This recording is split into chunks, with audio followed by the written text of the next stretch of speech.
एक बार एक राजा को अपने मंत्री और महामंत्रियों की बहुत शिकायतें मिल रही थी कि वो जो भी क्षेत्र से तो शिकायतें लेके थे कि मंत्री महामंत्री आपके पीछे काम अच्छे से नहीं कर पा रहे थे। तो इसी जिज्ञासा के कारण राजा ने मंत्रियों को बुलाया और साथ में महामंत्री को बुलाया।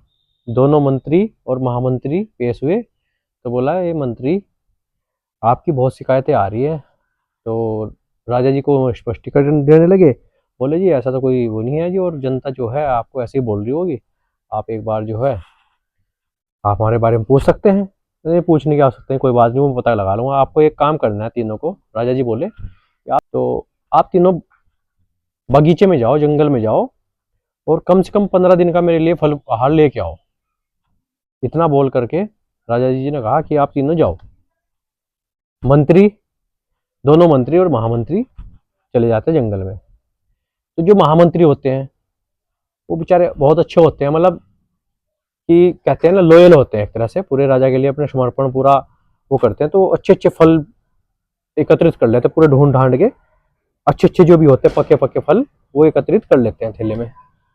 जो मंत्री होते हैं, एक मंत्री बहुत आलसी होता है, बहुत आलसी। अरे कौन सा राजा देख रहा है, वो तो ऐसे ही बस ज्ञान वो टेस्ट ले रहा है, कौन सा देखना है उसको। थैले में घास फूस भर कर अपना भागम भाग कौन यहाँ जंगल में करेगा, वो अपना निकल जाता है। दूसरा मंत्री होता है, कहता है अरे यार चलो कच्चे पक्के जैसे फल आ रहे अपना इकट्ठा करे और अपना लेके चल दिए। पेश हो जाते हैं शाम को दरबार में। राजा साहब हम ले आए। अच्छा ले आए, तो आपने करना क्या है कि 15 दिन के लिए आपको कारागार में डाल दिया जाता है। तो बोलने की इच्छा नहीं हो सकती क्यों डाल में, उनको डाल जाता है, यानी कक्ष में उनको जो बने होते हैं जेल में उसमें डाल जाता है। 15 दिन के लिए डाल जाता है ना, उनको खाने के लिए कुछ दिया जाता है। लेकिन जो झोला है जो वहां से बगीचे से वो लेके आए हैं वो दे दिया जाता है कि इन्हीं के साथ आपको रहना है, जो आप आए इनको खाना है, इनके साथ ही आपको रहना है। भाई साहब ये तो बड़ी समस्या आ गई उन लोगों के लिए, उन दो के लिए। तो जो महामंत्री होते हैं अच्छे अच्छे फल लाए थे, तो 15 दिन के आराम से कट गए, बिल्कुल आराम से खाए और वो अपना ठीक स्वस्थ बिल्कुल। जो मंत्री होते हैं दो, एक ने तो घास फूस करी थी, जितने घास फूस डाली थी झोले में वो क्या खाएगा, ना उसको खाना दिया ना कुछ, वो बिल्कुल बीमार, बिल्कुल ऐसा हो गया, बिल्कुल मरने जैसा हो गया। जो दूसरा महामंत्री था, वो सॉरी मंत्री था, उस मंत्री ने कुछ कच्चे कुछ पक्के वो ऐसे ले रखे थे। जो पक्के पक्के थे छांट छांट के उसने ऐसे खा लिए, पहले पक्के पक्के फिर कच्चे कच्चे, फिर वो कीड़े मकोड़ों वाले भी खा लिए। वो बीमार पड़ गया पूरा जबरदस्त। तो जी 15 दिन बाद फिर पेश करा गया दरबार में।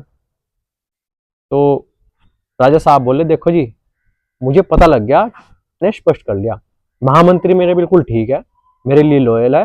वो जो मैं कहता हूँ जो जनता के लिए हित में है, और मेरे लिए जो हित में है तो जनता के लिए भी हित में है। जो मंत्री थे, एक मंत्री ने क्या घास फूस डाल ली थी, ये चापलूस करता था, ये गड़बड़ करता था, इसको आजीवन कारावास दे दिया जाए। जो दूसरा था, ये भी गड़बड़ करता है, इसको 5 साल के लिए टर्मिनेट कर दिया जाए, इसको 5 साल के लिए मंत्री पद से हटा दिया जाए, इसको सेना में डाल दो। राज्य खुशहाल के लिए फिर अन्य 2 मंत्री किए और अच्छा खुशहाल के लिए उन्होंने वो करा। तो भाई कहने का तात्पर्य है, अच्छे कर्म करने चाहिए, अच्छा ही कार्य करना चाहिए। अगर हमारे पास कोई ओहदा है, कोई हमारे पास जिम्मेदारी दे दी, तो उसका निस्वार्थ भाव से उसको पूर्ण करना चाहिए। धन्यवाद।